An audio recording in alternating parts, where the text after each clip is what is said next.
Hello, my name's Johnny, and I do cooking. Today we're going to make a proper banging shepherd's pie. Now, start by heating up your pan with a little bit of veg oil. Just a splash, want to get it nice and hot though. We don't want to be putting our lamb mince into cold fats. Now, break up your lamb mince, little bit at a time. That's it, don't mind me using my hands. I've washed them, and you know what, I'm eating it. Break them up. That's it. Now, you want to make sure you've got plenty of heat in there because we don't want it boiling in its own juices. What we're looking for is caramelization. We're looking for that Maillard reaction if you want to get technical. So, give it a good twist, give it a good tickle. That's it. There we go. Quick time lapse. Speed it up a touch. In total, this takes about 10-15 minutes, depending on the temperature of your stove.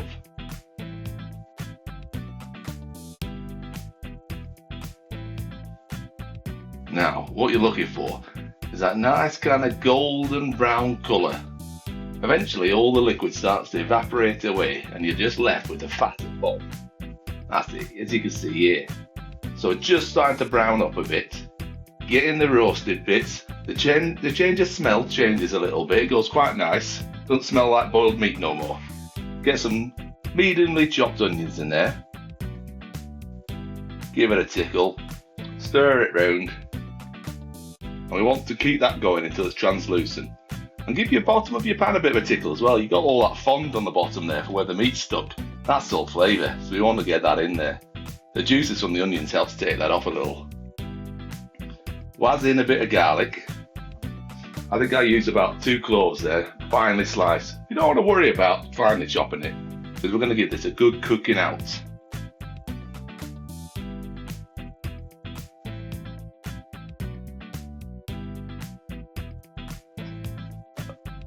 Ah, look at it, translucent. Looking banging. Now we're going to waz in some carrots. Again, sort of a medium fine dice. We're not looking at no brunoise or fancy chefy like that.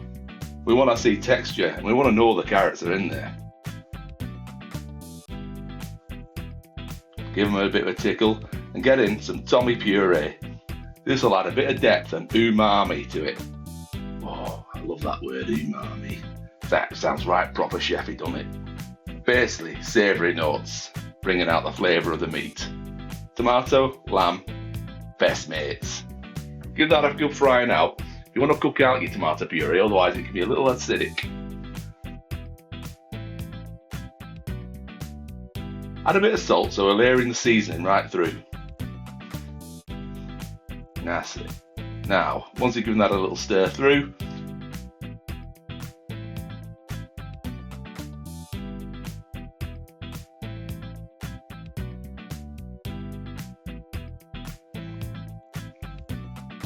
add your bay leaves, give that a tickle round.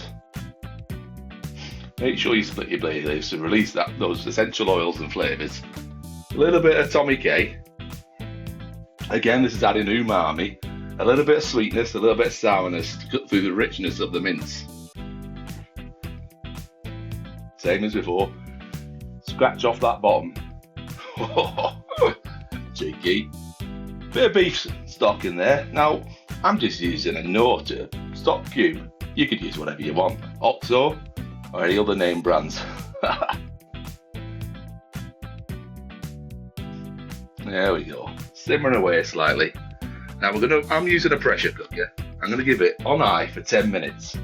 If you're just doing yours in a pan, stick a lid on it and leave to cook out for at least 45 minutes to an hour. Until that mince goes nice and tender. Remove them bay leaves. Take them out. Have a taste.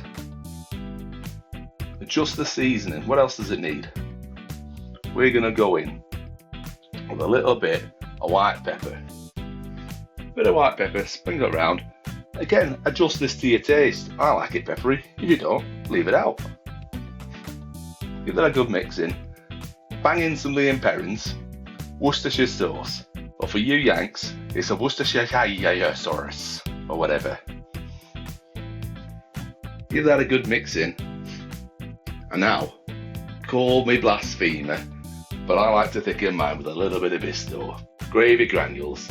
Adds a bit of flavour, thickens up nicely with no hassle, but you could quite easily just add a bit of corn flour or even a bit of a roux to thicken it up. Have another taste. Waz in some frozen peas. Now this is going to help cool it down.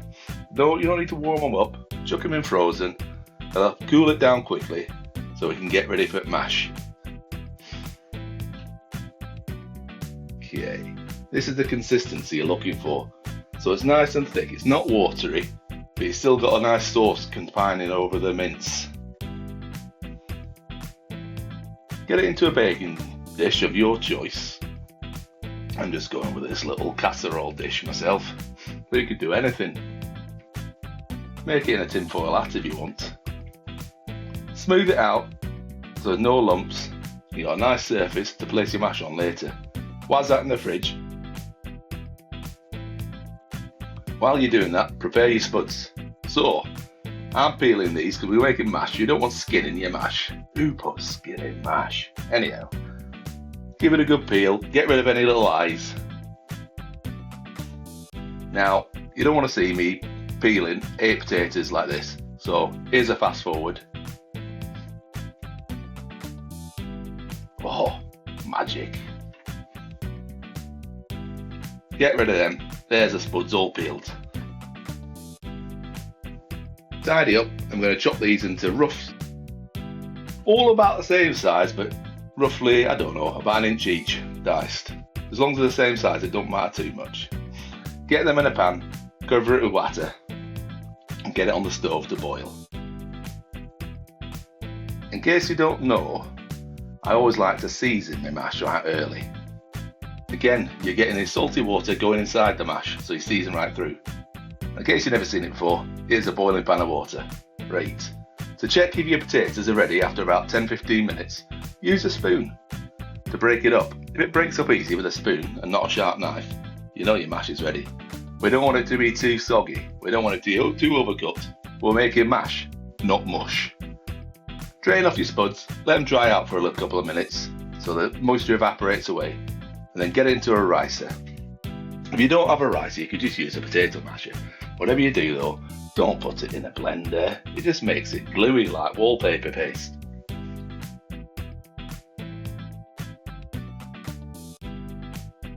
Crush them while they're still warm. You need it to be above 55 degrees for the starch to work in your favour. Again, if you mash them when they're cold, they go gluey. Magic of YouTube, my mash is done. Bam! So, once you got all your mash through ricer, we're going to add some butter to this while it's still warm. I've probably gone with about 1/3 of a pack of butter there, nicely finely diced so it melts through nice and easy. Right. Give that a good mix until it's all melted through and you've got a nice smooth consistency.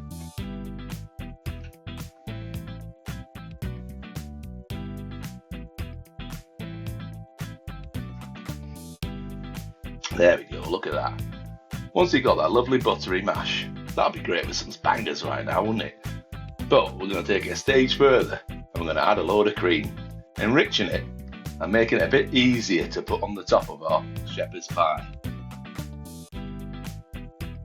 Alright, give that a good beating. Careful not to slosh it over the sides like I normally do. Just a little bit more cream. Because what we're looking for is that nice soft mash.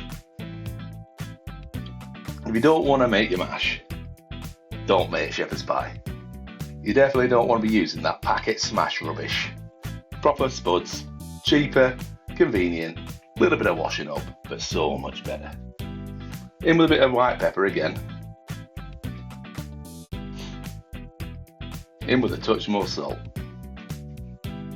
Give it a good old beating, make sure it's well combined.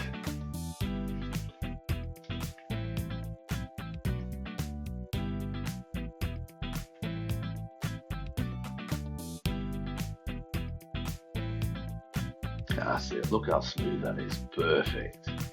Right, get rid of that, we're going to waz it in a piping bag with a starred nozzle. That's to be a bit poncy. If you want, you could just bang it on top and fork it around. Give it a good forking. Right, what's it in your piping bag?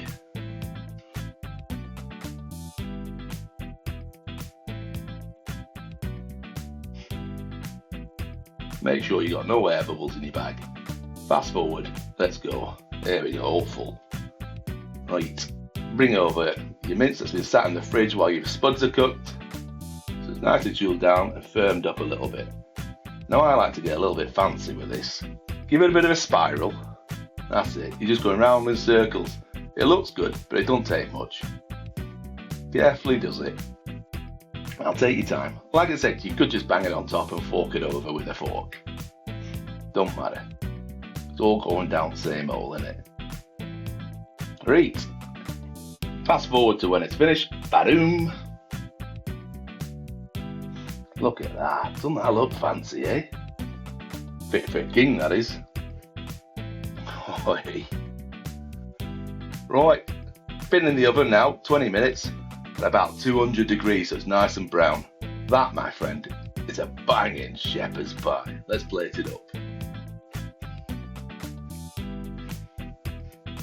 Look at that. It's like a potatoey baked Alaska with mince and other stuff. Look how unctuous that looks, see? That's the nature of the bisto, that is. Bit of pickled cabbage. I love it. Cuts through the richness. Mrs. hates it. So take it or leave it, up to you. Made a mess at plate, so give that a quick clean. There we are. I'll be happy to give that to anyone. Thanks for watching. Don't forget to like and subscribe.